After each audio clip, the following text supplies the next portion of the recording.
reality that needs to be said out loud is that as black men age, their desirability increases. Thus, their optionality of women is always expanding. And the exact opposite is true for black women. As we age, doesn't matter how much money we accumulate, our degrees or professional accolades, the reality is that our marriage and partnership market value is depreciating with every passing year. No matter how good we look, no matter how fit we are, men are still seeing primarily our presumed dwindling fertility as a knock against us. And speaking of fertility, that is another reason that I want younger black women to seek marriage and partnership in college or right after, if that's what they choose. Because the number of college-educated black men is so low when compared to black college-educated women that we're all going to be targeting the same small pool of men. And as we heard today, on most campuses, there's like 7 black women students for every 1 black man student. Y'all do the math. So here's my advice. If you are a young black woman in college and you know in your heart and in your head that you want to prioritize family, I suggest that you simultaneously pursue that MRS degree right along with that BA or JD. Because a handful of black college-age men that actually do desire to get married soon, and they do share that value system, and family is a priority for them too. Y'all, that is an incredibly small pool, and it's shrinking as you get older. And by the time you reach my age, 40, you will be faced with different choices relating to life partnership and motherhood. Now, I'm not saying that delaying marriage or motherhood is a bad option, but it's one that comes with its own consequences. And our women deserve to know on the front end of their decision making instead of on the back. Okay, so here we go. The morning commute. This is being a New Yorker. This is what it feels like to be a New Yorker every freaking day. We got this goddamn traffic. And this is the morning commute when you're trying to head into Manhattan. God forbid you're trying to go to lower Manhattan or midtown Manhattan. Well, this is what you're facing every single day. Now, the time is 7:12, and as you can see, this is what we're looking at. Look at this guy. He's listening to music, and his car he's got the ambient lights bumping and everything. I don't know what he's probably listening to gangster rap. That's what he's listening to. I'm pretty sure of it. And this is what we got to deal with every freaking morning. This is what we got to deal with. So it's 192 days until I'm leaving to go to Vietnam. I'm going to Nam. And we're going to Cambodia. You know, while I was over there, I should have said, yeah, I'm going to go to Thailand too. But no, I already been to Thailand. Thailand's pretty cool. See, Vietnam, Cambodia, and Thailand are basically the exact same landmass. So basically, it's like if you're over there long enough, you can hit all 3 countries and you can do tourism around all 3 countries. It's no problem. But I decided that I already been to Thailand, so this time I'm going to spend a whole month in Vietnam, and then I'm going to Cambodia. So basically, the whole summer, I'm gonna be over there. So business class flight already booked. We're going on Japan Airlines, so that's 13 hours from right here over here, just JFK Airport right over here. That's 13 hours from here all the way over to Japan. And then that you gotta go to, what is it, Tokyo. So you land in Tokyo. And then from Tokyo, you go from Tokyo to Vietnam. Now, I was hoping that eventually we're going to have more non-stop flights. Like when I go to the Philippines, you get on the plane right here and you fly nonstop from here to Manila. That takes 16 hours. If you were to get on the plane here, you go from Singapore Airlines to from JFK to Changi Airport, which I already made a video about because I saw Changi Airport last year. That's 19 hours. So you got a whole 19 hours on the plane. But the thing about it is what they did to make it comfortable, and I think this is brilliant, what they did was they made it so that the plane is only 80% business class and then it's 20% premium economy. So that makes it comfortable for everybody. And I thought that was a great idea. I just wish Vietnam Airlines had an airline to get from here to Vietnam with nonstop. Or I wish, like, I'm pretty sure Cambodia probably doesn't have enough people really going there, because I think the major place in Cambodia is Phnom Penh, and I'm probably pronouncing it wrong, but I don't speak Cambodian, so it's okay.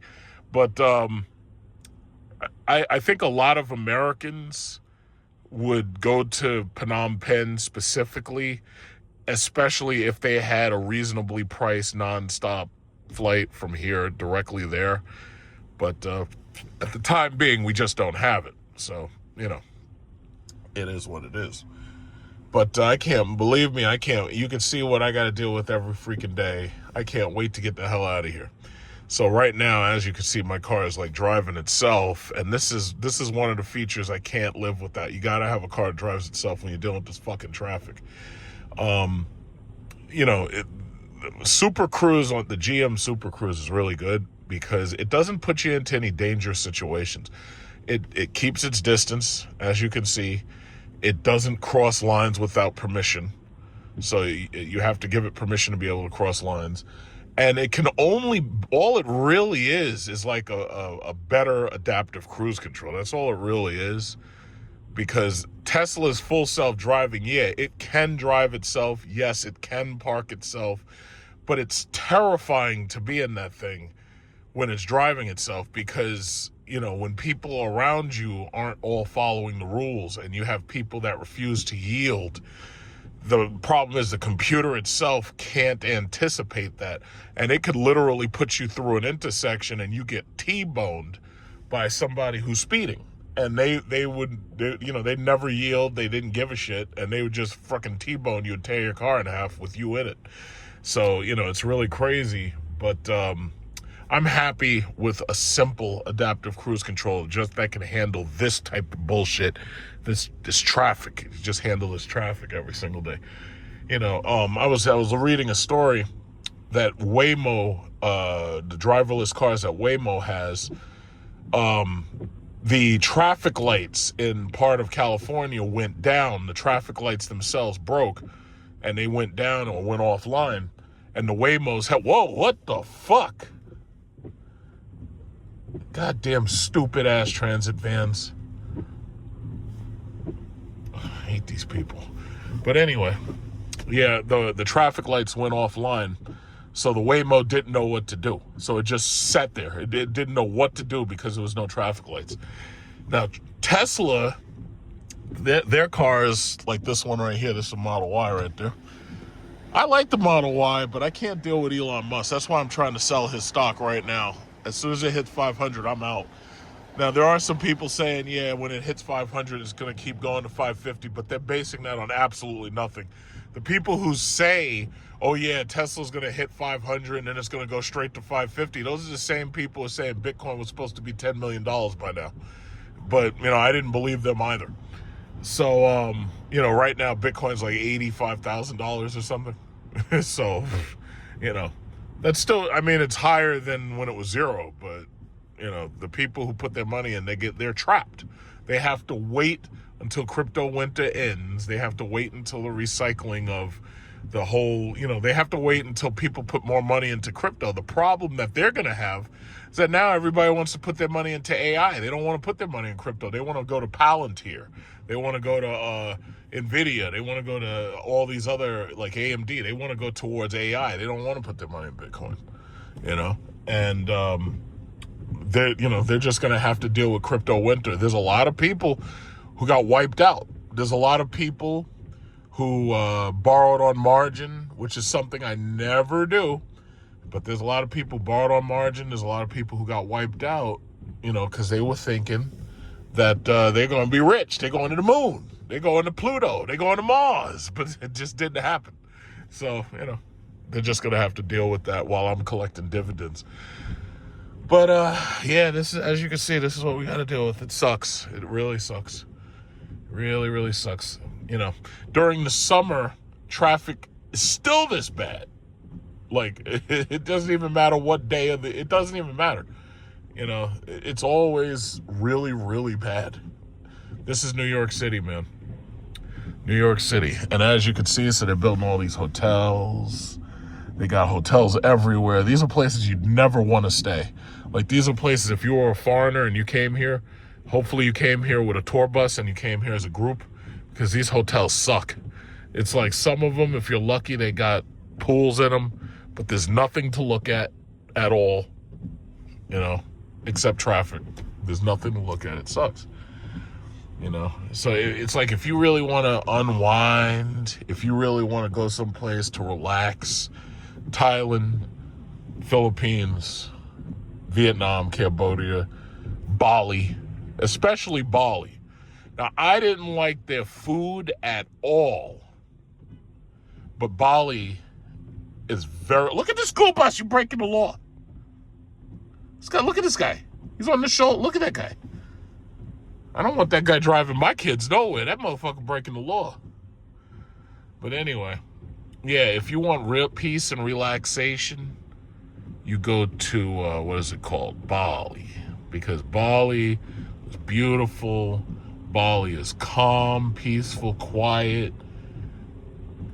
I tell you, when I was in Bali, that was last year, the only trouble that I saw, I felt bad for him. I wish I could have recorded it, I think I might have recorded part of it.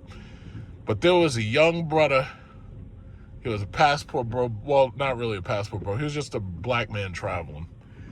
And he was with a Keisha, and a fat Keisha, by the way. So I'm not going to call her Keisha. I'm going to call her Big Shirley. So this brother was with Big Shirley. And Big Shirley was giving him a problem. And I was in the car, and we were going to the beach. And I saw this brother arguing with her outside of the car. And I was like, I can't believe you flew 10,000 miles just to have to argue with Big Shirley. That was the whole reason you left America in the first place. And I felt bad for him, because he came around the car, because she was on this side of the car and she was talking shit, and he had to come around the car. I don't know. It was like he was trying to get her to get back in the car, and she was just intent on embarrassing him and herself.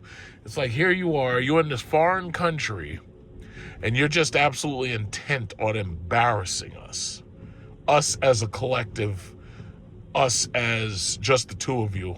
It's like, how the hell are you going to fly 10,000 miles just to have to argue with Big Shirley? That's a goddamn shame. But, you know, a lot of men who are traveling, they got to make sure that they get their priorities in order. Because especially with all the problems that we're having and the AI and everything, we got a new day coming. I have cookies and milk for you. Why don't you have a seat right over there, Santa? You said, quote, I want your milk and cookies. I'll come down your chimney even if your parents are home. Winky face emoji. I didn't think, I was just... You also said, quote, have you ever had your stocking filled? I'll come over with my big sack. I didn't say that! Come on! It's Christmas Eve! You came in this house with that bag saying there was a special surprise. Let's look in your sack, shall we? You can't open the present before Christmas. What were you planning to do with this girl under the mistletoe? Nothing! It's a present! It's just a present, I swear! What would Mrs. Claus think? What would the elves think? What would Rudolph think? I don't know, I'm sorry. You should have thought about that before you showed up tonight. You're going to jail for a long time, jolly old friend. I'm out of here!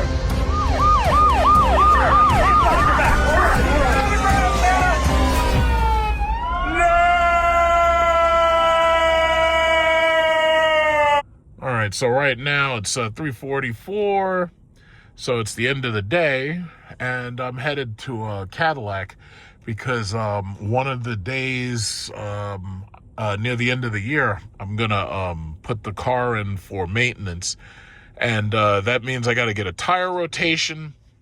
I've got to get a air filter, cabin air filter. I don't even know where they put the cabin air filter, but what I think in my Jeep, I think the cabin air filter was actually in the glove compartment and they had to reach in and around or something to get to it.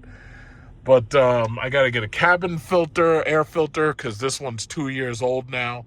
because you got to remember, I bought this car on January 2nd, 2024. I picked this car up. So the cabin air filter at this point will be basically 2 years old. And I got to get my tires rotated because right now I'm at 25,213 miles. I'm trying to get a solid 30,000 miles out of this set of tires.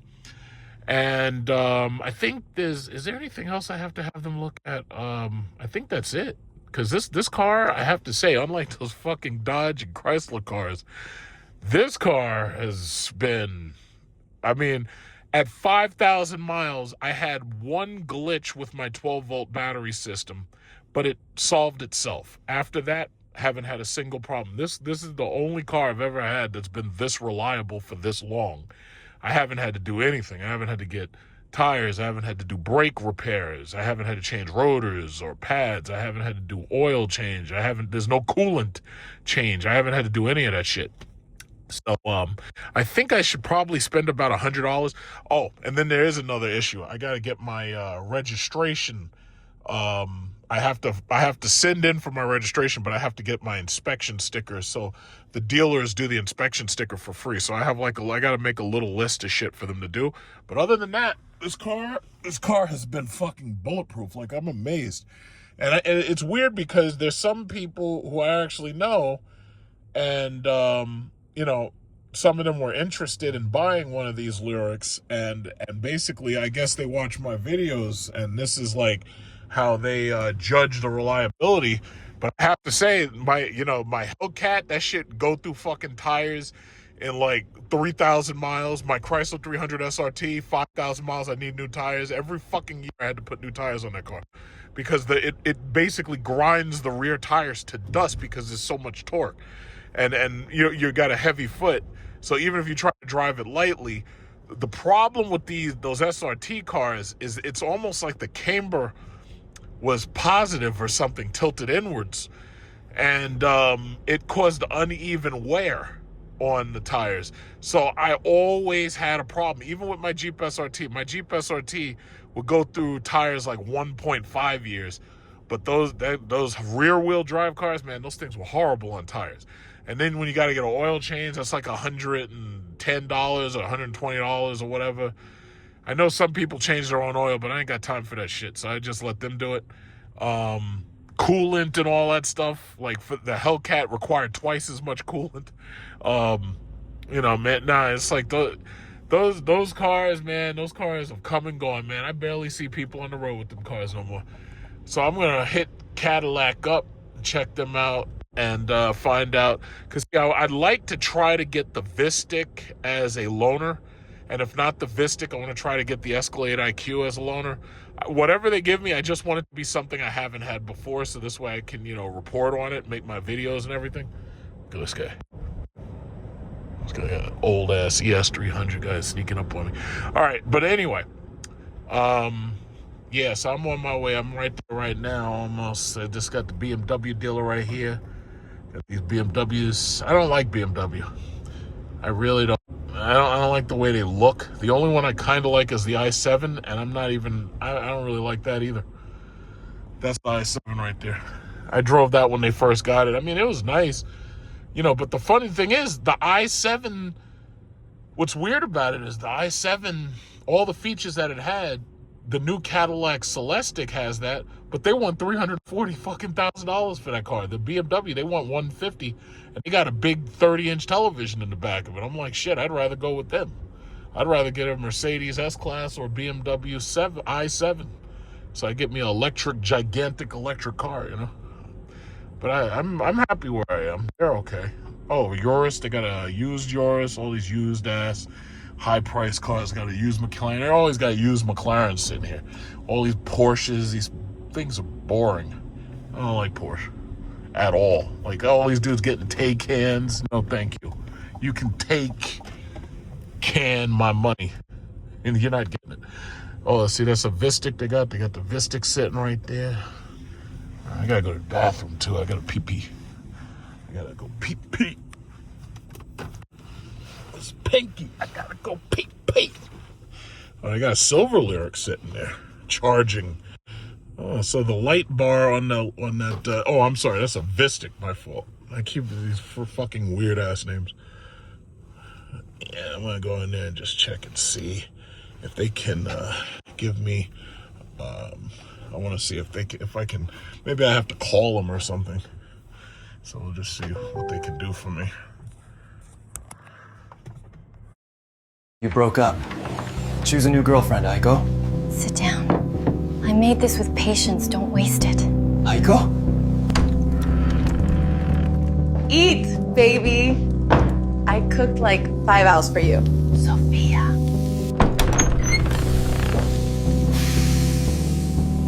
Amore, don't make me beg you to eat. Julia. Come, taste this. It took all day.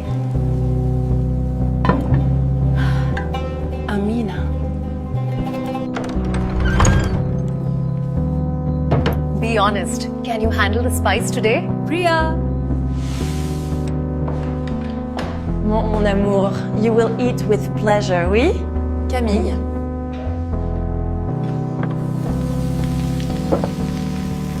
Here's one. This one, spicy, just like me. Shanice. A sweet ending, just for you. Zainab. All right. You too. Got this V series right now. How's it moving? How you doing? Good. How you doing? Good.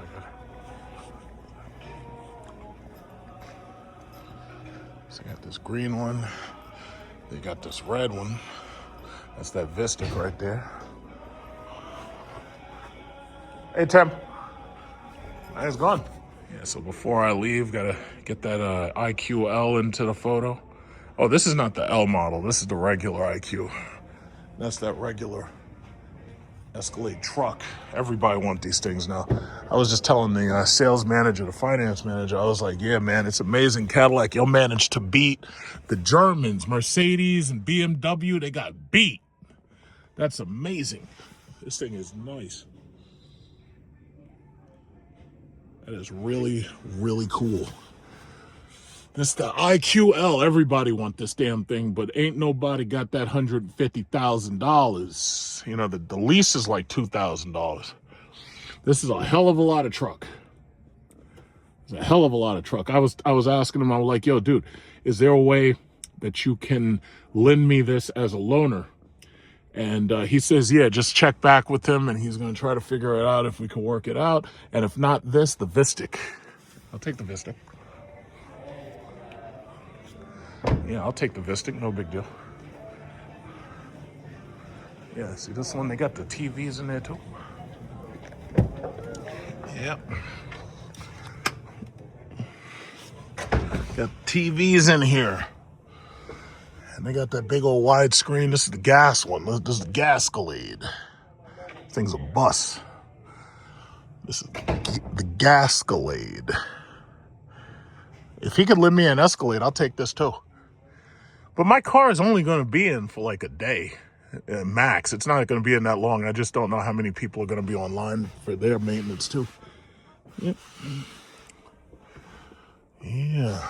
Oh, this one's already sold. See, that's got a big old sold sticker right there. It's already sold. Wow. This big old red Christmas Vistic. See, my thing about the Vistic was they didn't put the TVs in the back. You gotta have TVs. How do you open this thing? Oh, it's locked. It shouldn't be locked.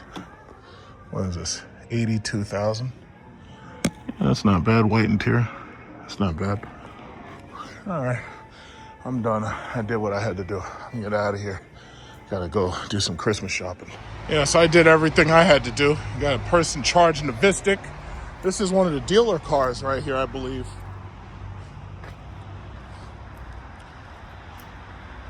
Charging up that Vistic. They said they got an IQL in for a loan if necessary. IQL. But right now, there's really nothing else. It's like right now, all the cars are basically, everything's SUVs. It's like very new. Like what they need to do is they need to bring that CT6 back. Get us a full-size car. Need a full-size car again, you know? I'd like to see that. Yeah, but these things are selling, man. It's like I be on the road, man. I see these things everywhere. They're selling so well, they had to keep restocking the inventory. These are the used ones. All right, so I'm done. I just gotta go. And there's a little Christmas shopping stuff I gotta do. It's a black one. This just got here. This is fresh off the truck.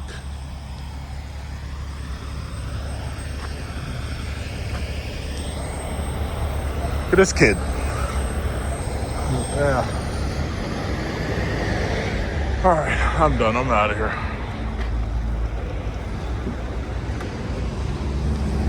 Oh, yours. This guy got a yours.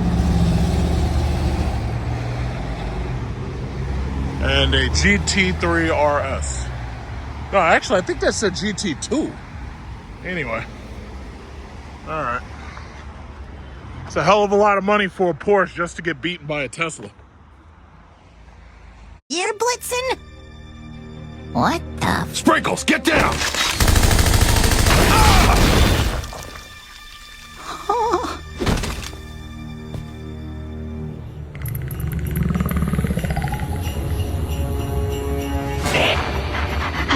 Sprinkles for Prancer! Sprinkles for Prancer! Blitzen's down! I need help!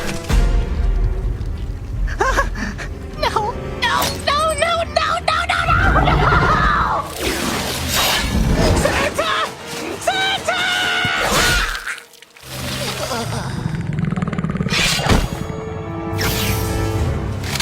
Sprinkles' call came in from up ahead. Follow me.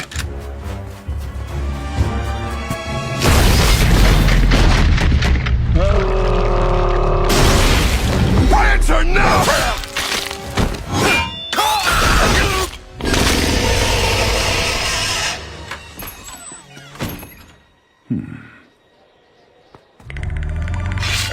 Looks like someone's staying on the naughty list. Larry, light him up! Ho, ho, ho, you ugly mother. Larry, you son of a bitch!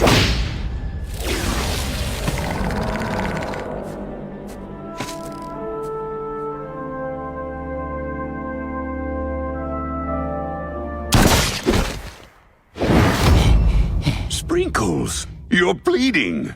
I ain't got time to bleed.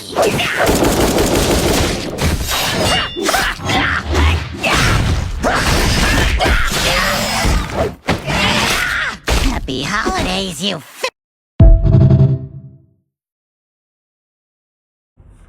All right, so I'm going to kind of seed it into this video just to talk about it because I don't want to give it too much breath. Because ultimately it really doesn't change much of anything, and it also is good. It'll be forgotten eventually. It really doesn't change much. So our friend, I believe his name is, hey, that's the Mercedes EQS right there. But that's the EQE. That's the small one that still costs fucking $80,000. Mercedes had to give up on those things because they were too expensive, and nobody really wanted them because they look like eggs. But anyway, our friend Floyd Wallace. So Floyd Wallace, you know, he did a couple of videos with Austin Holloman. He did a couple of videos on different Passport Bro channels. So Floyd Wallace was arrested in Brazil. I'm going to read the story. But bottom line is he was arrested in Brazil, and they claimed that he was grooming, how should I say, the underage for, honestly, based upon what I read, because when you read the story, you know, first of all, I still believe in innocent until proven guilty because that's pretty much how our law is. I don't know what they do down there in Brazil, but this is part of the reason why, you know, I'm not into South America. Because, see, the thing about it is you go down there, you got to worry about these women trying to put drugs in your soda, and you got to worry about all types of shit. But they basically said that he was a predator. They said he was a predator. He was down there predatoring. But I know that these bitches on TikTok are going to have their say they're going to be talking about it no matter what. I know that these lame plantation bros who are stuck here dealing with these worthless quiches and these dusty, disgusting Big Shirleys, I know that they're going to have their say. They're going to be like, yes, I told you the passport bros was lame. I told you they were lame. But you know what? The bottom line is they're going to say what they're going to say anyway, and I really don't care what they have to say because for the most part, they really don't matter. And on top of them not really mattering, the simple fact is that the Passport Bros movement is going to continue with or without them. And the thing about, I've actually spoken to Floyd, which was why, it's sad to see him go out like this. But the problem was he was down there after doing time up here because the cops, I'm pretty sure, had it out for him because he had a channel. I believe it was Omaha. I think it was Omaha Cop something. I can't remember what the name of it is. It'll come back to me. Omaha Police Watch or something. But the bottom line is he was basically acting like he was a sovereign citizen. And he was going around doing First Amendment audits on cops.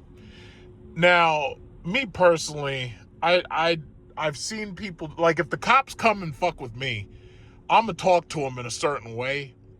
Like, I'm not going to let them walk on me, but I'm going to talk to them in a certain way that lets them understand that, first of all, I've got a fucking lawyer, so all I got to do is call them, and I'll put charges on them that'll make I'm not worried about that.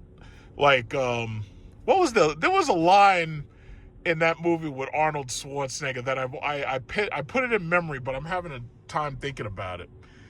And it'll come right back to me. Oh, you hit this back of this car. You fucked up their Christmas. So anyway, oh yeah. There was a line, if you watch the movie where Arnold Schwarzenegger is a Russian and he comes to America and he works with a cop. It's like a buddy cop movie. I'm trying to remember the name of the movie. Red something. I can't remember. I think it was, no, I don't think it was Red. I can't remember, but he was Ivan Danko. He was like a police officer. So anyway, he was violating the rights of one of these bad guys, and it was the bad guy who played Kane in RoboCop 2. I can't remember this guy's name right now. It'll come back to me. But anyway, he says, hey, buddy, I have a lawyer who lives for cop misconduct like this. He makes ACLU look like Nazis. Like, nobody talks about ACLU anymore because most of these people don't know the law and they don't know their own rights. But the ACLU is basically there to fight for your rights and everything. You can look it up. But he said, yeah, I got a lawyer that makes ACLU look like Nazis. So the bottom line is, I'm not going after the police. If they come and bother me, yeah, I'll have something to say about it. But I'm not looking for a fight. I'm just not looking for no fight with no fucking cops. I'm not doing it. But this dude, when he showed me this page, Omaha Cop Watch or some shit, I can't remember the name of the page off the top of my head. I might even have it. I don't remember. But when he showed me this, I'm like, dude, why the fuck are you harassing these cops? Because the last thing I'd need as one of because these people are called like sovereign citizens or some shit. And they go around auditing the police. Like, they walk up into the police precinct recording and shit. And some of these dudes are really bold. Like, they'll be in an open carry state and they'll have a rifle on their back. And they'll go, they'll go up to the cops' precinct. And the cops pulling their guns out all of it. Wait, what are you doing? And the cops have a right to think that they're about to start some shit. But these guys like, oh, no, well, I'm just auditing the police. And I'm like, what are you, crazy? It's like, you dudes are crazy. What are you, crazy? But this dude was into that. I'll read the details so that this way I'm 100% accurate. But the bottom line is he did some time up here, and then I hadn't heard anything about him for a long time. And then the last thing I heard was he got locked up down there in Brazil. They got a video. They showed the cops bust in on him in his room. And, they maced him, had him on the floor, and he was maced and everything. And then what was crazy was, like, they showed all of his stuff. Like, he had some cell phones. He had, like, an Apple Watch. But the thing that stuck out to me, he had a fucking sock puppet. I'm like, what the hell is this? But them Brazilians, and it's funny because they had these big, strong Brazilian cops. One of them got an assault rifle pointed at him. And then they got this little bitch. Oh, yeah, you be quiet. You are doing it. You are doing it, little bitch. And I'm like, first of all, I thought it was kind of funny because they would never try to have like a female cop assault team. Only females. That'll never happen. But they had to have the big, strong men do it. But then they have her go in there to read you your rights or whatever. And I'm like, yeah, you could tell this was a setup because, see, after that Austin Holloman situation in Brazil, you could tell that they were looking to get even with the passport bros. You could tell they were looking to get even. And here you got one who's a self-appointed, self-announced passport bro. And, they can't get Austin Holloman because he's nowhere near there. He's over there in Africa. It looks like he's there to stay. But it appeared to me, it looked like a damn setup. But bottom line is, I don't know what the situation is. I don't know if he'll be expedited or extradited back. Expedited means to rush shipping. I don't know if he'll be extradited or expedited back to America. Hopefully he doesn't have to stay down there in prison. Hopefully he gets shipped back here. But that's assuming he's even found guilty or convicted, because the bottom line is the charges might be false. Because it's just like when they tried to go after Austin Holloman. They were making lies and shit on him. Like, you got this bitch talking shit about him. And I can say it because I don't give a fuck. Because the bottom line is she ain't coming up here because Desert Eagle waiting for her ass. But anyway, you got these people making lies about Austin Holloman, saying he was, illegally recording them and everything. So first, the bottom line is I don't trust none of them people. And it's like when I see stuff like that, it's like, yeah, that's the reason why Trump's about to kick y'all asses, hijacking your boats and threatening to blow you up. That's why Trump is doing stuff like that, And the sad thing is, even though I know that that's unconstitutional, and I know he's not supposed to be doing that constitutionally because I know that's really against the law, which is why Admiral Halsey decided that he was going to get up out of there because he didn't want to get stuck with war crimes. Simple fact is, when I see shit like that and I see these foreigners doing stuff like that and going after Americans and stuff, and it's political and everything, as far as I'm concerned, yeah, Trump, you should sink every last one of their fucking boats. You're lucky it's not me, because I would be taking your oil and I'd lower oil prices here to $2 a gallon. I'd be hijacking all your oil and dare you to do something about it. We got nukes. I'll blow you up. But it is what it is. I can't do anything. These people I swear to God, these people should be on their knees praying to God, thanking him for making it so that I don't ever get control of an army, because I would use it. Absolutely. But long story short, Floyd's in trouble. And, so he's in trouble. But see, I don't go to South America. First of all, as far as I've always been concerned, that place ain't nothing. The whole goddamn continent ain't nothing but a narco-terrorist state. Now, I know El Salvador has moved to make the place better. Nayib Bukele has been locking all these people up, all these gang members, drug bangers, and all this shit. I know they're trying to clean the place up, but as far as I'm concerned, I'm a Reagan-era baby from the Reagan era. So as far as I'm concerned, I was born in 81. I'm not a boomer. As far as I'm concerned, that whole place ain't nothing but a narco-terrorist state. If I never see South America, I could give a shit. I ain't going down there. Because the women put drugs in your drink. Scopolamine. I put that in one of my videos before to explain what scopolamine is. I ain't interested in going down there. So there's certain places that I just don't go to. One of them is war zones, and the other one is like narco-terrorist states. When I go to a country, it has to be a country where the dictatorship is totalitarian and they keep their people under control. When I go to Singapore, I've been to Singapore. When I go to Bali, Indonesia, Jakarta, when I go to China, when I go to any of those states over there, even Japan, they got the death penalty over there. If any of them people try anything with me, they try to put some shit in my drink, they try to drug me, they try to take my kidneys or something like that. Let me tell you something. The governments in those countries, they do not play. They hang people. They are like, here we call it lynching. They hang people over there. And they have firing squads. In Indonesia, there was recently a firing squad video that I was watching on Instagram. They don't play that shit over there. And if you're doing drugs, we got 2 dudes. Wiz Khalifa was in Romania, I believe. And he got like 8 months for weed or weed gummies or some shit. I think with him it was weed. No, you ain't going nowhere, you goddamn BMW. You stay right the fuck there. You stay right there. Don't do anything stupid. You're trying to get over this line. What are you doing? I'm gonna let you go just because I'm nice today. It's Christmas. So anyway, we got one basketball dude, I forget his name, and he narrowly escaped the death penalty. They were going to give him the death penalty down there for trafficking drugs.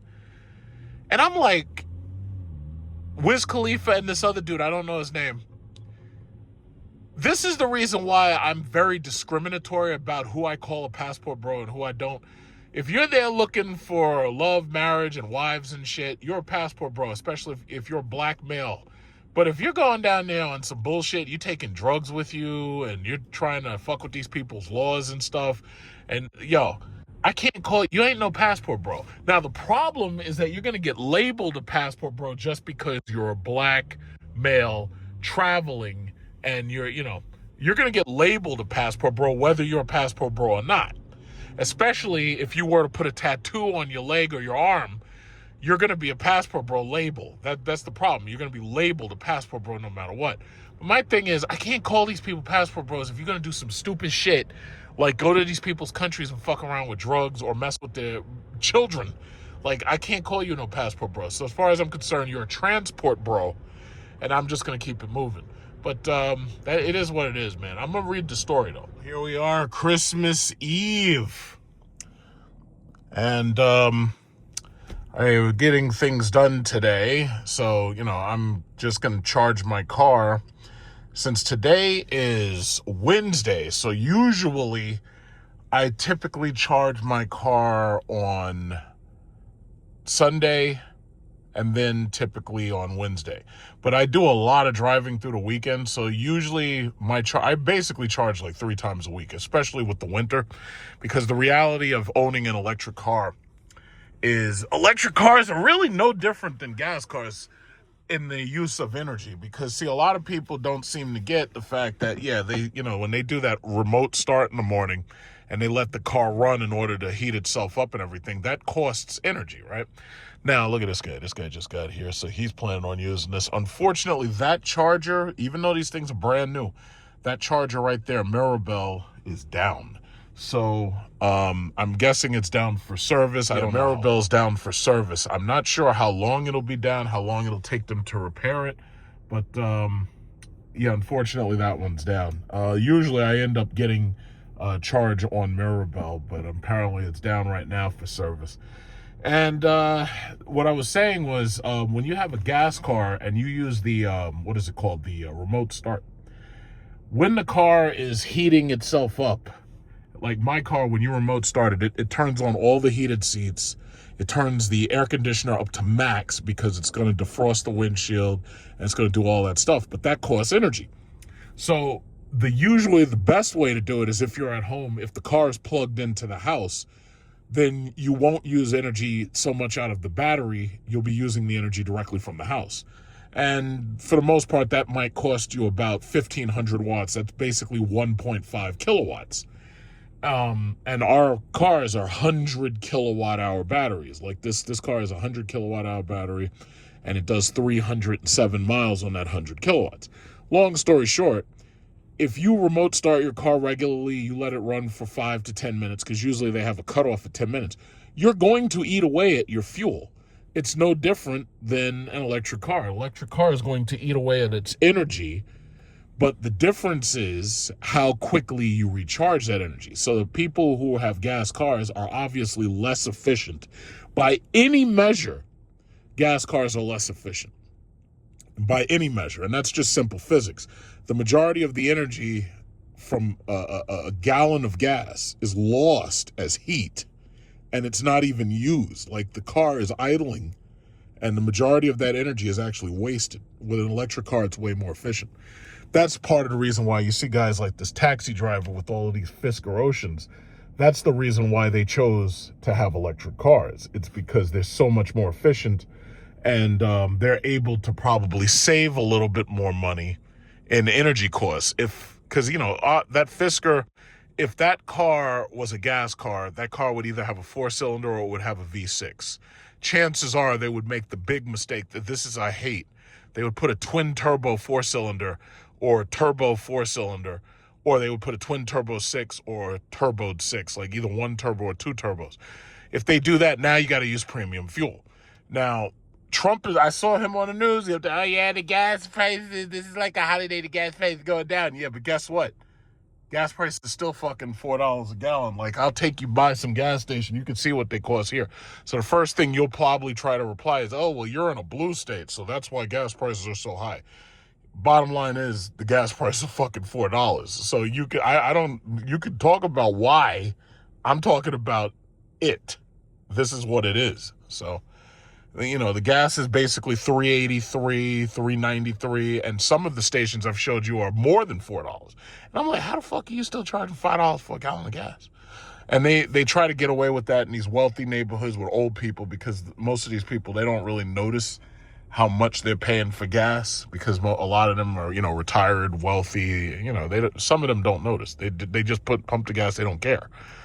But the reality is, oh, hi. Yes, this Maribel, both sides of Maribel, right now it's out of service. So that guy was over here, but then he moved there when the last guy left. But somebody else should be finishing I'd say within the next 10 minutes, somebody should be kind of finished. Huh? I am.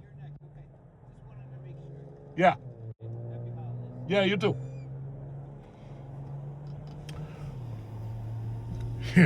It's like I'm explaining shit. He's like, yeah, I just want to know you next. But anyway, as I was saying, because, I'm in talk mode right now because I just had my coffee.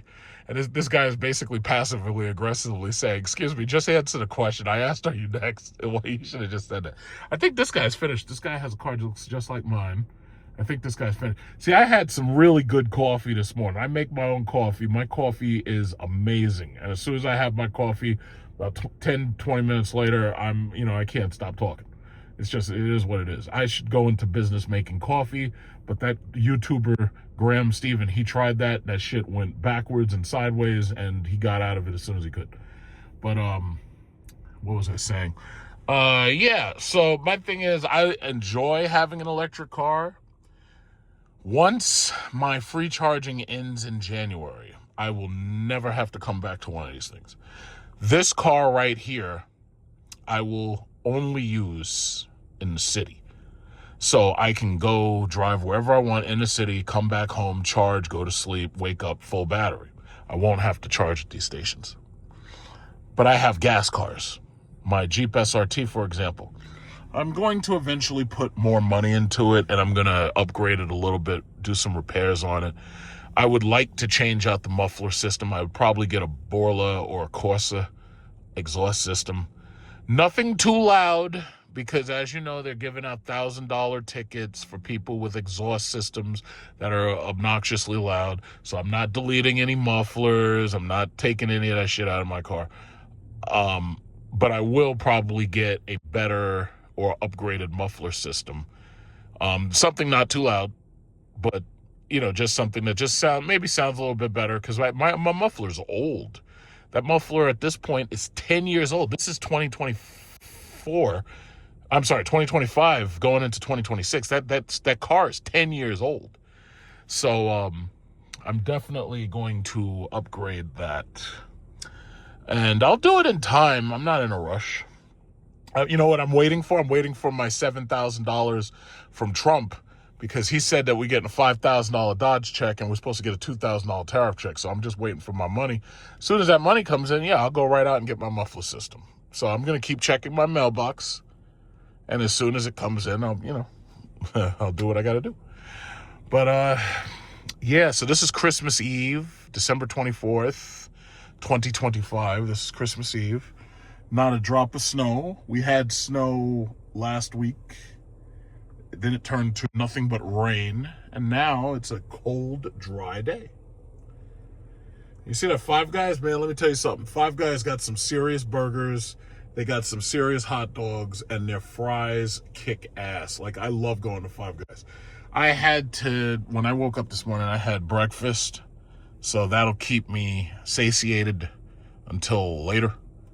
But normally when I come to this charging station, I get sucked into Five Guys. And if you just get a burger and fries, that alone is like $20, even without the soda. This is where I'm a little upset. As far as I'm concerned, Five Guys, they should have like a meal deal. Oh, look at that cart. That cart's about to hit something. All right, they should have a meal deal. And the meal deal should be like you get a burger, fries, and a soda. And that burger, fries, and soda is $20. I think that cart's about to hit something. Uh-oh. It's going to hit the BMW. It's going to hit the BMW. Oh, shit. Uh-oh. Up! Up! Boom! Damn. You can't... Oh, look, and then the guy comes and he finally gets it. Look at this guy. It's like, God damn, I can't have anything in this country. I try to have a nice car, and it gets hit by these carts. You know, if you had run over here a couple of minutes ago, you could have prevented this. But you didn't. This is all your fault. Look at this guy. But he's getting into his comfortable electric car, so he doesn't give a shit about BMW. He's getting into his comfortable Honda Prologue, his comfy electric car, and he's not worried about these silly ass little BMWs. He's not worried. And you know what's funny? That BMW owner is never gonna realize that his car was hit mercilessly by a cart. He's never gonna realize it. Shame. That's the reason why I park as far away from other people as I can.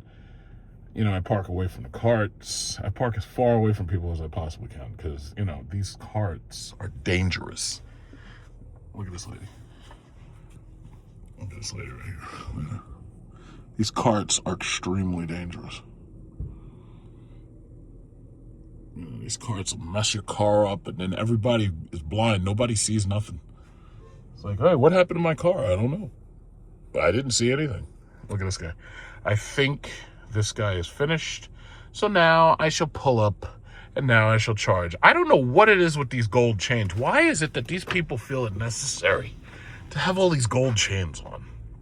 It doesn't make any sense. It's like, what do you think you are, Mr. T? Come on, buddy. Oh, and he's a cab driver too. Now, if I was a driver or a taxi driver, I wouldn't want gold on or anything else because somebody might try to steal it from me because they're sitting behind me and I'm driving and I'm prone. I wouldn't want to wear any of that stuff. Furthermore, if I was a cab driver, I would have a gun on me at all times. That thing would be cocked and loaded just in case one of these motherfuckers try to act up. And I would probably have to have one that's capable of shooting through the seat. Like, I'd hate to mess up my leather, but I'd have to be able to blow you away through the seat. What's up, brother? Look at this guy. Okay, let me get out. Let me just get out. And I see we both have the same taste in cars.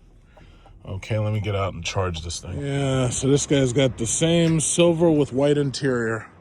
This is the exact same one that President Biden was driving when he was popularizing or trying to popularize electric vehicles. So, we're good. And I'm gonna walk on over to the store. I wish there was a dollar store right here, but there is a Staples. And I'm gonna just, there's like just one or two things that I need to get. Oh, yes, there's one or two things I need to get. And getting ourselves ready for oh shit, you know what? I gotta get my shopping bags. In fact, yeah, I gotta get my shopping bag. Gotta get my shopping bag.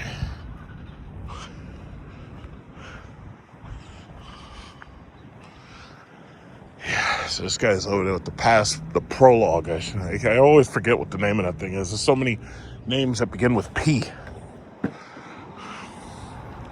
This guy gets some shopping bags.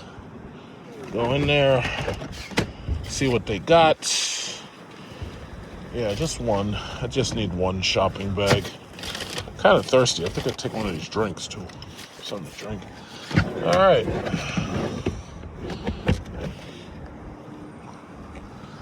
Yeah. Oh, see, this is that Tesla with the white interior. I love that.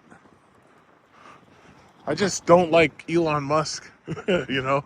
Someday Elon Musk will be gone and Tesla will, you know, be finally free to make intelligent decisions.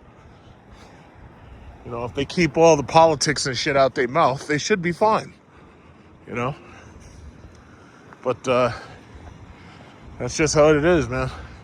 You can't tell people that they don't, you know, that they have to buy your product. You can't tell people that they have to support your stock. It's called a boycott. This is one of those Subaru Solterras. Yeah, you can't stop people from boycotting you. If they don't agree with you, they have every right not to spend money on you. It's called the free market. Free market is always right. It's always right. Like here, King Cullen. I never liked King Cullen. I always preferred going to Walmart. Just like I never liked Target. I always liked going to Walmart. Thing about it is, they put a charging station in their backyard.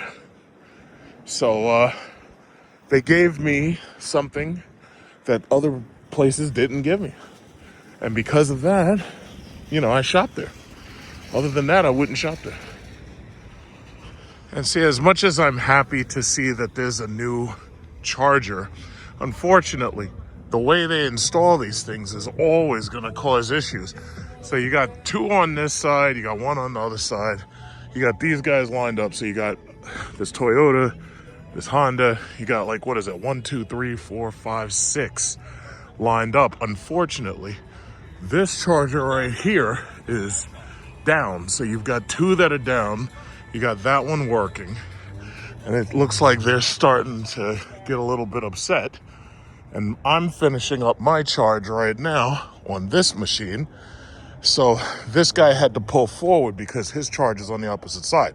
He should have actually come around, but no big deal. But I'm just glad that I'm finishing up charging right now, because now, you know, tensions start getting, you know, a little bit more tense, and, you know, people start getting upset because now that this, it's not easy to see where the line is, you know. Yeah, so basically I had to get me some Manischewitz. I got my favorite Japanese plum wine right here. So I got my Manischewitz Concord grape, Japanese plum wine. You know, we got New Year's coming. I'm gonna probably have to get more of this. I'm gonna drink all this stuff up by that time. Cannot meet you na, because I have to work hard na. I have to take care of my family, my cow and my buffalo. Now my buffalo sick. I have to take my buffalo to hospital first. Cannot meet you na.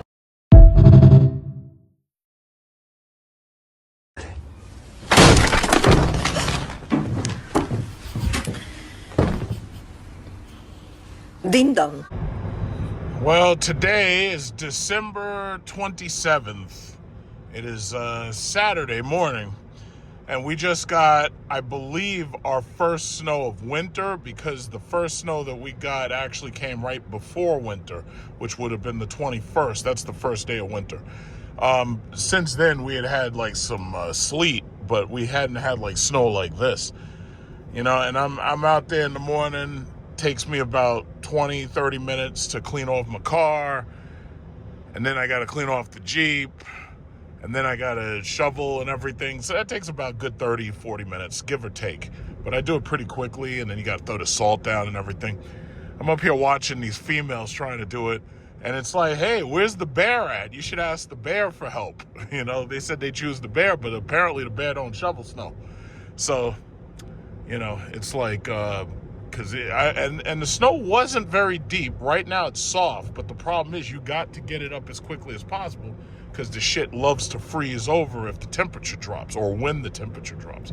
But I think the temperature is supposed to actually rise, so we shouldn't really have too much of a problem with freezing, because yeah, the last thing you want is to have to be out here on ice. But yeah, nice, easy day. It's a Saturday, so fortunately there's not too much traffic. And besides, it's morning, so it's like 10:37, so there's not too much traffic out here. But it's for people who can be indoors, it's definitely better to be indoors.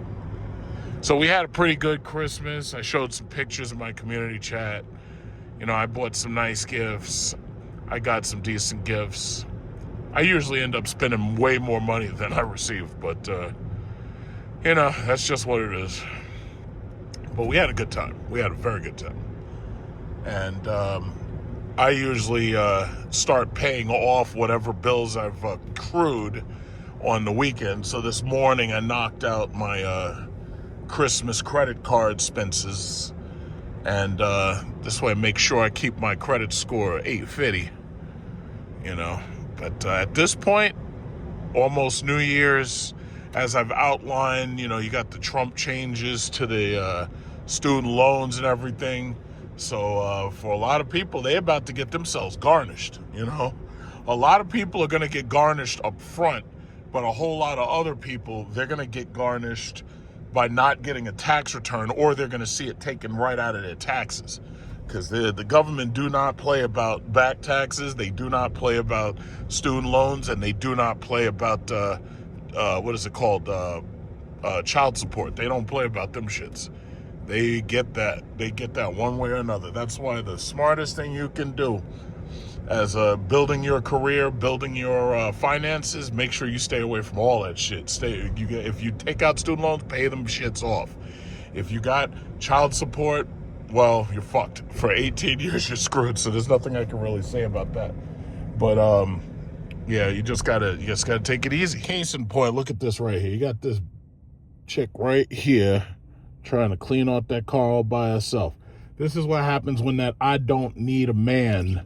This is what happens. You don't have a man shoveling for you. Bed? Whose idea was this? Grow up. You'll survive sleeping in the same bed one night. Cut it out! What's going on in there? Sweet Home Alabama.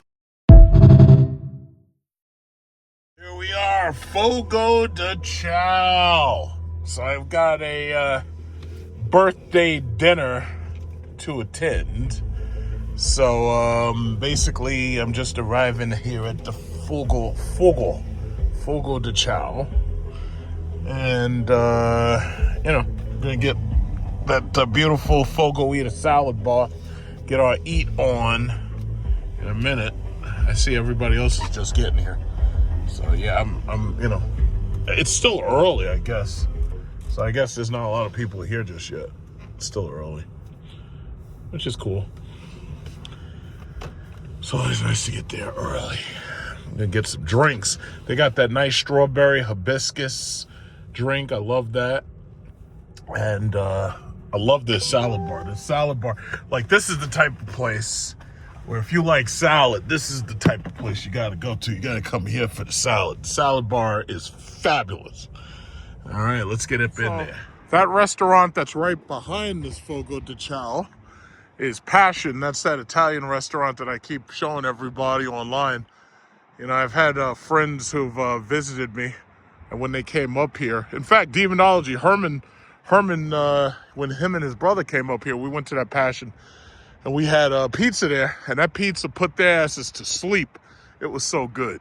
They got the straight itis in seconds. So yeah, we got some good food around here. Now, we like Fogo de Chao because, see, Fogo de Chao is nice. And you go into Fogo de Chao, it's very, it's kind of classy, $60 a person. They've got some, lobster beef special, where you can get steak and lobster for $60. Then they got the Fogo Eater bar.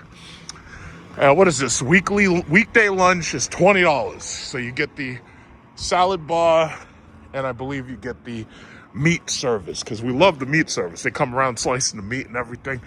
We love these Brazilian rotisseries. Love them. Okay, so this is the drinks, and I'm going to get some drinks in a second, but I got to connect to the Wi-Fi. So we got Becky McThickums here, and as you can see, that's the salad bar right over there. And they come around to your table with the meat when the meat is coming out of the rotisserie. So as you can see, people dress pretty business casual, or church is fine. Church dress is fine. Like this guy right here, he's got the sweater, he's got that little black pants on, he's bald, but he's okay. He's doing good. This guy over here, he's eating up all the kale, and this guy right here, he's dressed well. He's got the sweater and everything. So yeah, it's very nice. So I brought my lovely little iPad, which is nice and easy to carry around. I got my Apple Pencil and everything. And basically we're gonna get some food up in here in a minute. We're gonna get some food and some eats. I'm just waiting for everybody to get here. So we'll reconvene at the table. So this is really good. I've got the episode Space Seed, where you got Wrath of Khan playing right here. So I'm just waiting for my drink to come over. I think he's bringing it now. But yeah, I get to watch that and listen to this music, but I'm probably going to have to scrub the music out of the video later because this music is probably copyrighted. So he's got my drink right there coming. All right. Thank you.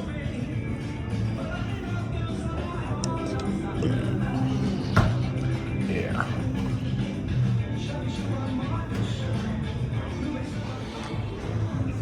Papaya. I had to make a papaya cheesecake. I had to work with one of those recently.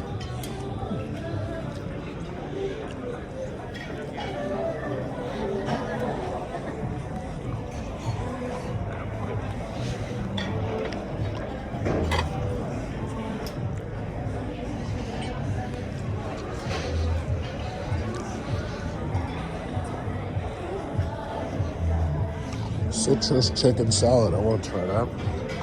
Canola.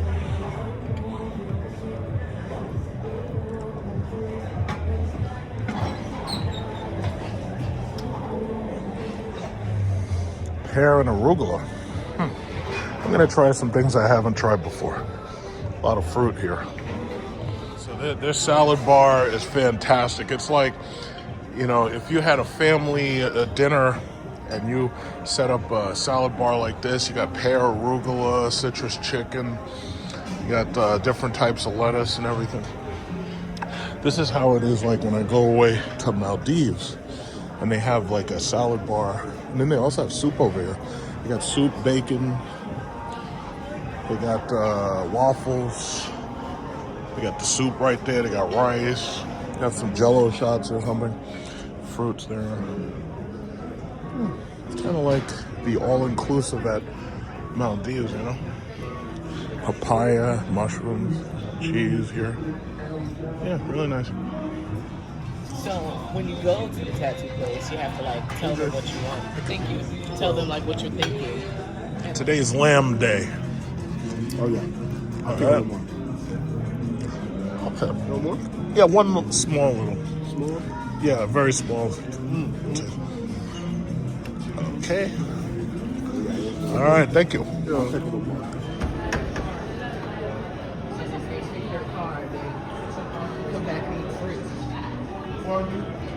It's Sunday, and here I am. I'm enjoying some Star Trek while sitting here waiting for my car to finish charging. And basically, everything is chill. It's like a quiet day. I'm gonna turn this off. It's a quiet day. It's a nice day. It's nice and calm out here. But all is not well in Whoville because we are about to see people crashing out over student loan payments. Now, I already made a video about student loans and what's going to happen on January 1st.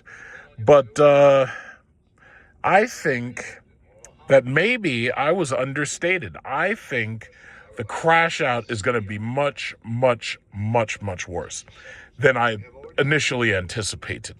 So, as you know, there's going to be a number of changes on January 1st, some of which I'm going to read over. I'm going to look into a recent article that has recently been put up online, and I'm just going to talk about it a little bit.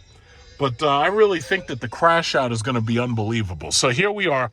Today is the 28th. We're just a few days away from New Year's. New Year's Day will be on Thursday. Today is Sunday, so we got a couple of days till New Year's.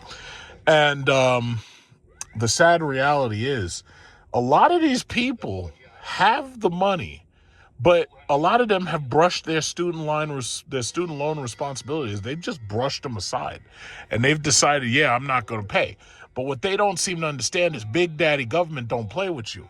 Big Daddy government basically says, yeah, you're going to pay us, and we're going to snatch that money right out of your ass. And if they have to do it through garnishment, they'll do it through garnishment.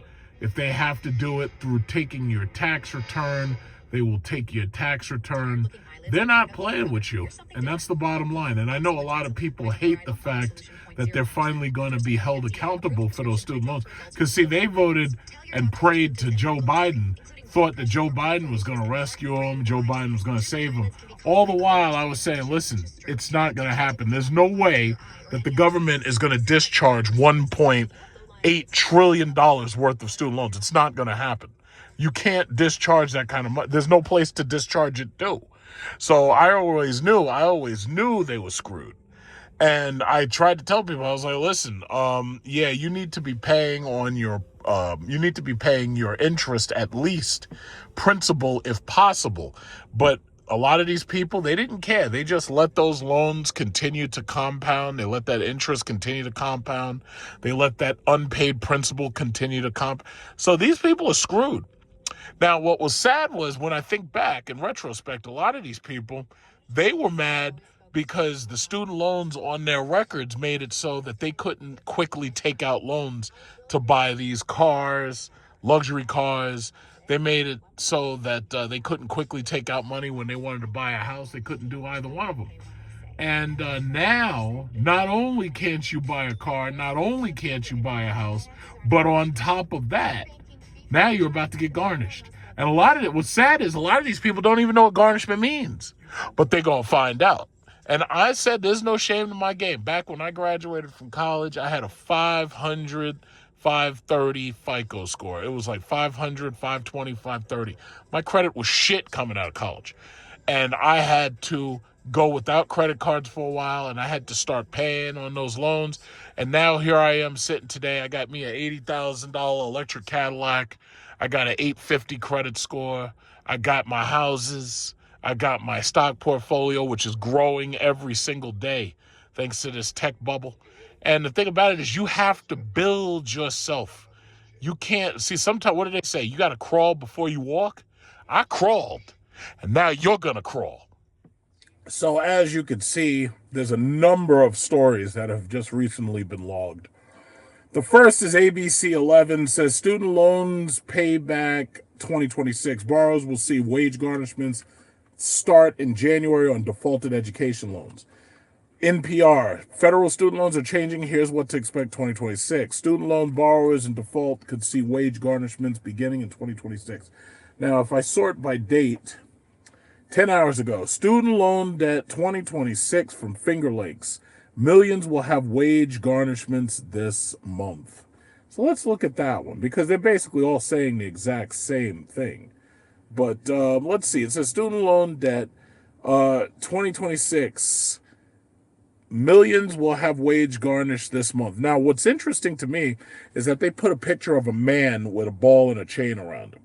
First of all, and this is a fact because I like to speak from the statistics and the facts, women hold 2/3 of all student loans. So why would they put a picture of a man with a ball and a chain on him when men aren't the ones who will be most affected by the student loan issue or crisis or whatever you want to call it? It's going to be women.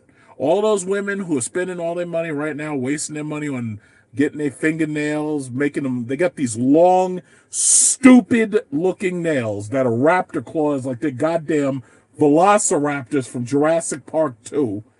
Or they're buying all this fake ass hair. I was hanging out with this woman other night. I think it was about 2 nights ago. And she was looking on, what was this shit? Amazon or eBay. I think it was Amazon. She was on Amazon looking for, it might have not been Amazon, but I think it was one of those things. But the point is, she was looking for some fake blonde hair. And I'm like, why the hell, first of all, as a woman, why the fuck are you buying hair, number one? You've got follicles. Grow that shit. I've grown my hair out. And I've gotten braids. And I've grown my hair out. I had a huge tuft of hair on my head. Yeah, we have these things as humans called follicles. And if you let the hair grow, it actually grows all the way out. Yeah, it does. And if I really wanted to, I could have had so much hair, I could have looked like one of them Dragon Ball Z characters. But I was like, yo, this shit gets dirty quick. It's uncomfortable to sleep in. So I cut it all out. And I didn't want to keep growing it. But I could. It's like, I like cutting my hair short. But anyway, I'm like, she's up there buying all this hair and fake shit. And meanwhile, a lot of their debt obligations, they just let those go to the wayside. They don't pay them because they think, oh, yeah, well, if I don't pay it, it'll just get forgotten. I'm like, no, that ain't going to get forgotten, dear. The government's waiting they want you to run their money back to them. Run their money back to them, but they don't get it. They going to get it when they get that paycheck. They don't see 10% of that paycheck there. That's what they're going to get. So anyway, it says millions of Americans with federal student loans are headed into 2026 facing the most aggressive collections environment in years. After months of warning and incremental policy shifts, the U.S. Department of Education has confirmed it will resume wage garnishment for borrowers in student loan default beginning in January, placing paychecks, tax refunds, and credit scores squarely in the government's crosshairs. Now, what was interesting was the Biden administration, they wanted to get rid of student loans. They wanted to get rid of credit scores. They wanted to get rid of FICO scores. Why? Because what they wanted was, first of all, they were trying to placate and simp for their voters. That's number one, mostly female voters. But on top of that, people who have no credit scores are not seen as the credit risks that they are. So they thought, yeah, if we get rid of credit scores, everybody will be able to get loans and that'll boost the economy. That wasn't going to happen. So the reality is the banks were never going to let that happen, and it didn't happen. So student loans are back in effect. Student loan collections are back in effect. Credit card scores, credit cards, they're still in effect. No lapse. And that's it. So you have a choice. You can either use these things wisely and with accountability, or you can end up garnished. That's how it works. It says the stakes are high. More than 5 million borrowers are already in there. So you got 5 million of these deadbeats not paying. With millions more delinquent and at risk of crossing that line in the coming months, for anyone carrying federal student loan debt, understanding how default wage garnishment and the rapidly changing repayment system intersect is no longer optional. It's essential. All right, let's see. It says what student loan default means and why it triggers wage garnishment. Well, first of all, I'll tell you like this. If you get garnished, it's because the courts have put a judgment against you. And once that judgment goes against you, there's two options. Either you pay them up front or they're going to garnish your wages. That's what happens if you get a judgment placed against your name. So anyway, it says federal student loans typically enter default after 270 days. That's about 9 months of missed payments. So think about it like this. You have over 5 million people who are more than 9 months late on their student loans. These are facts.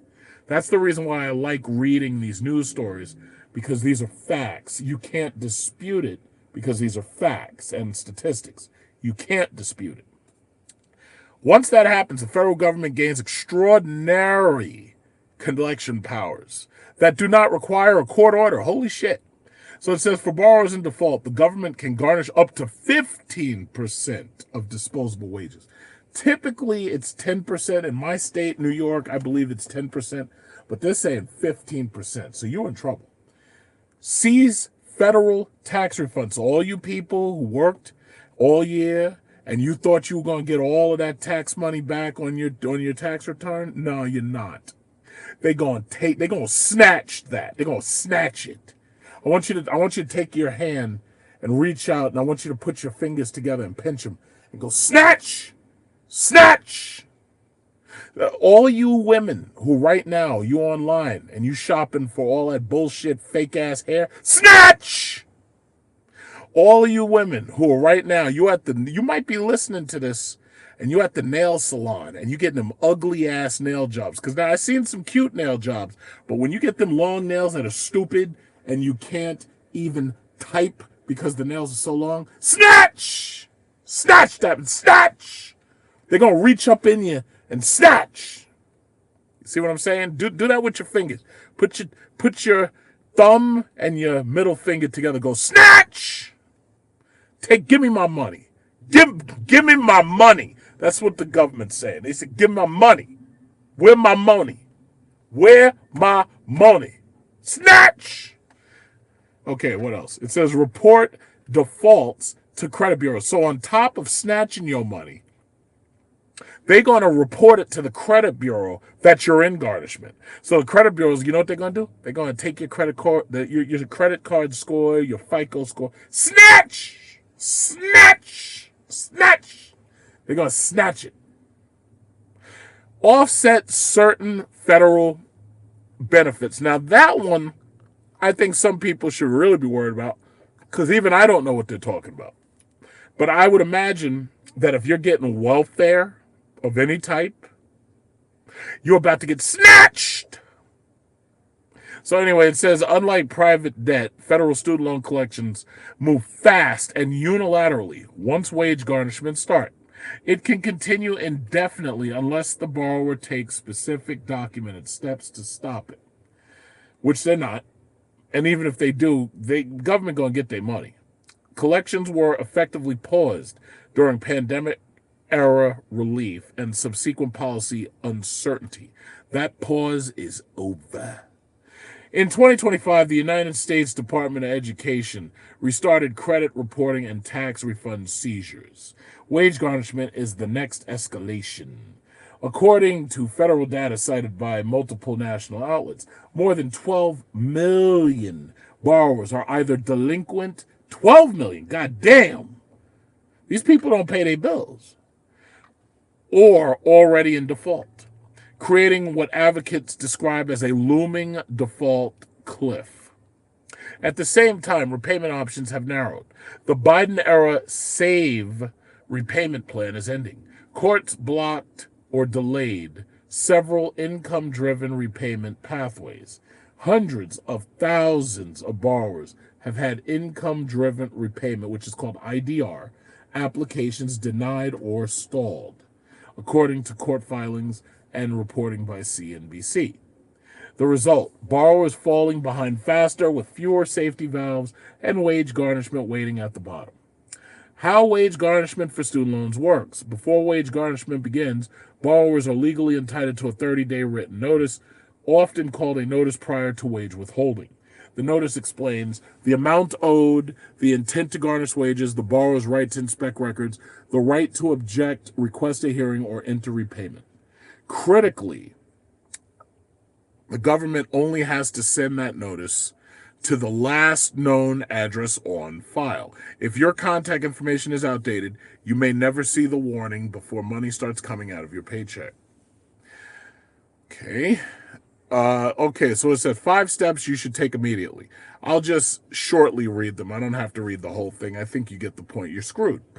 Update your contact information. Let them know exactly where you are so it's easier for them to get that information to you. Guess what? You owe us money. Give it up. Act before delinquency becomes default. There's virtually nothing you can do, so unless you plan on writing a check and handing it over to us, get prepared to be garnished. Number 3, request a hearing if you receive a garnishment notice. If you request a hearing, you'll be wasting your time. You'll come to a judge. The judge will say, yes, guess what? Run us our money. And you will leave dejected, and you will still owe the money. So basically going to the hearing is a waste of time.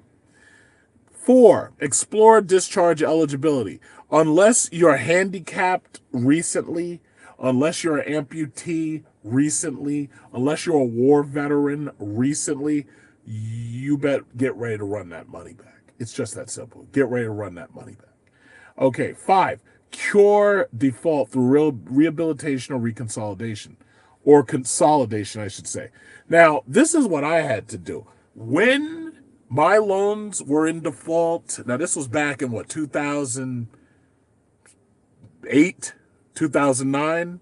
What I had to do was I took out a student loan and I consolidated all of my other debt into that student loan. And because the student loans are deferred until you graduate from school, because they usually let you keep the student loan in deferment as long as you're a full-time student. Or I think in some cases it's a part-time student. It depends whose loan this is, because you got to read these promissory notes, which is obviously something that a lot of you haven't read. You haven't read. But anyway, enter loan rehabilitation or consolidate. My recommendation is you try to take out a large loan to consolidate the smaller loans. But the problem that you're going to have is the interest rates. The interest rates are no longer low. The best time to have done all this would have been back during COVID. During COVID, the federal government had loans of 3% or less for home loans. And back during that time, if you had consolidated your loans, you would right now have an ironclad fixed payment, not an adjustable rate, but you'd have a fixed payment and you could just keep on paying on it. And eventually, you're working full time, you should be able to pay it off. But some of y'all have borrowed so much money that you're basically hopeless. The way I see it is, if you owe more than $150,000, you're basically hopeless, not unless you're making a lot of money. By a lot of money, I mean you got to be like a brain surgeon and you're getting paid like $500,000 per surgery. Other than that, no, you can forget it. It's like, I'm sorry, you can forget it. Now, if you're a doctor, if you're in medical science, engineering field, chances are you'll probably be able to pay this off no problem. If you're in some bullshit liberal arts degree like women's studies or basket weaving or some shit, yeah, chances are you're screwed. Okay. How new federal laws complicate repayment. The big, beautiful bill, you know what? I was saying this before. It's called the One Big Beautiful Bill Act, and I swear to God, Trump tried to spell out Obama. Why the hell would you call this one when you could have just called it Big Beautiful Bill? I think this is obvious to some people who can see trends and patterns, because all these fucking white supremacists, oh yeah, I recognize patterns of violence. Yeah, me too. I recognize patterns of certain people. And it looks like to me that this idiot tried to spell out Obama. So I'm seeing OBBBA. Yeah, you could have just called it BBB. You didn't have to call it OBBBA. But it's obvious what they're trying to do. It's obvious. It's very obvious. I recognize patterns. Yeah. So anyway, phasing out popular income-driven plans like PAYE and ICR, income-based repayment. Replacing them with longer balance-based repayment terms, introducing a new repayment assistance plan. They call this RAP with 30-year horizons. That's a long time, man. For borrowers already struggling, these changes mean higher long-term costs and fewer off-ramps from default. And you know what's really sad? There are some people, especially dentists, who the dental school, that's a minimum like $300,000 that they took out. And even if they had a 30-year plan, 30 years for $300,000, you're still paying about $1,300 every single month for 30 years. That's crazy. Now, me personally, if it was up to me, I would forgive student loans to doctors, surgeons, dentists. I would forgive student loans for them. But the stipulation would be that you have to work for the federal government. You have to serve in high needs hospitals or whatever. You have to serve for 6 years. And in that 6th year, we forgive those loans completely. But what we'll do is we'll defer them for that 6 years and then we'll forgive them after the 6th year. Or we'll pay them and we'll hold it in deferment of some type. For doctors and surgeons, for people who we absolutely need, yeah, that's what I would do. Well, I shouldn't say unfortunately. I think that would actually cause more people to want to go into medicine. But medicine takes a very specific type of person. You have to be willing to work your ass off. You have to be willing to study extremely hard constantly. You have to be willing to devote your life to medicine. Me personally, medicine ain't for me. Medicine is not for me. Because you know how they have the Hippocratic Oath? Well, I believe in the death penalty. For these rapists and murderers and shit, I'd be executing them one by one. But, apparently, these liberals, they don't like that. That's why I keep trying to tell people, I'm not a liberal. If it was up to me, we'd be executing these murderers and rapists left by one after the next. I'm not a liberal. I don't believe in most of the shit that they believe in.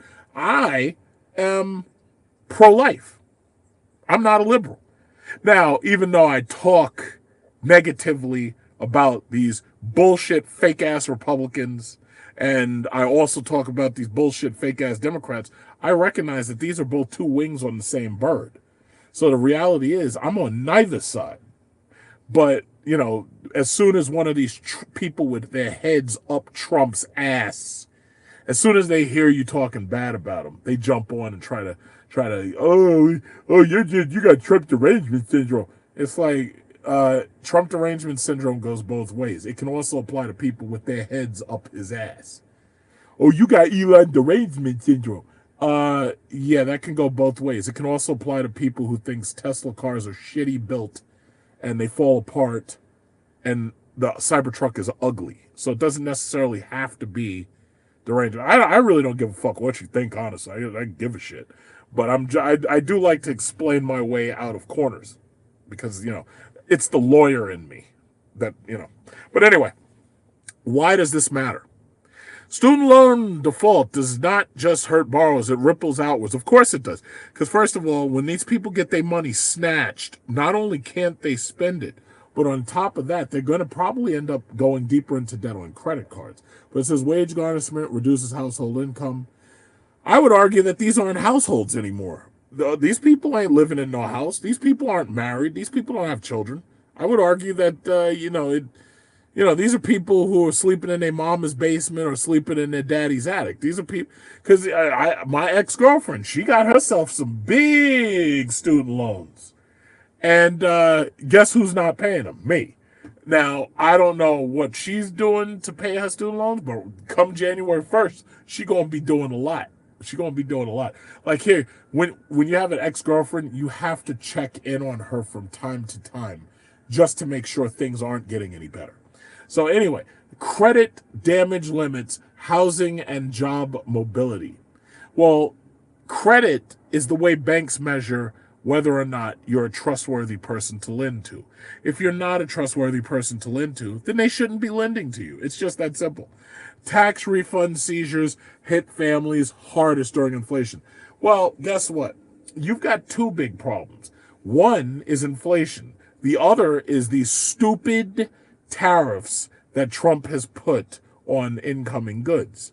Because what he's doing and what these morons on the internet are doing is trying to pretend that all of this is Biden's fault when your tariffs are actually causing prices to rise independently of the inflation causing the value of the money to decline. So when you couple these two things together, you get higher grocery prices, you get higher prices on imported goods, and you get higher prices in general on cost of living. So you can say what you want. If you got your head up Trump's ass, that's fantastic. Lick his colon for all I care. I don't care. But the bottom line is, I'm going to tell it the way it is. Amazon and eBay and all those stores tell you exactly what you're going to have to pay because of this one Obama big beautiful bill. So you can't lie to us because we already know what's up. The stores are telling you in the receipt. I tried to buy a remote-controlled aircraft from Australia. And they were like, oh, yeah, this is like 350 Aussie dollars, but it's like 285 American dollars, right? But before you can buy it, they tell you got to pay a tariff on this thing. And they tell you have to pay it, not the company over there, you. And I'm like, wait a minute, I'm not paying fucking $50 for this shit. You can keep it. And that right there is what hurts the economy, because now you have businesses that it's harder to sell simply because some people are going to look twice at that bill and they're going to be like, yeah, I'm not paying this shit. And that's it. So what's this last one? It says communities with high default rates face suppressed economic growth. There you go. With more than $1.6 trillion in outstanding student loan debt, the return of aggressive collection marks a major economic inflection point headed into 2026. The bottom line, and I always love the bottom line, if you have federal student loans and you're behind or already in default, the window to act is closing. Wage garnishment is not theoretical. It's imminent. That's I love that. That's beautiful. That's something that Thanos would say. It's not theoretical. It's imminent. It is not theoretical. It is coming. I am here.